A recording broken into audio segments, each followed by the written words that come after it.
Mobile उठा के video बनाई, दिल के फीलिंग सबके सुनाई। विष्णु कुमार यादव के आवाज जब गूंजे सबके दिल में आग लगाई। गांव के छोरा शहर में छाइल, देसी ताइल सबके भाइल। नाम जब स्क्रीन पे आई, देख के लोग सब मुस्काइल। फोनवा में रील बनाई नी, दिलवा में आग लगाई नी। विष्णु कुमार यादव नाम लिख के वायरल हम हो जाइनी। लाइक पे लाइक आए वे, कमेंट में प्यार छावे, मेरे गाना सुन के दुनिया हिला जाइनी।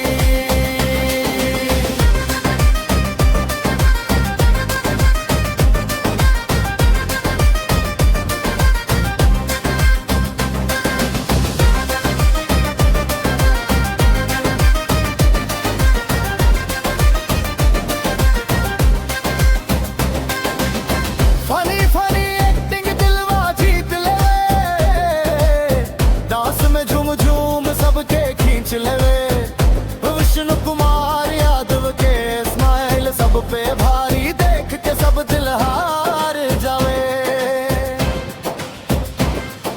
ट्रेंड पकड़ के आगे बढ़ जाइनी, हर कोई बोले तू छा गईनी।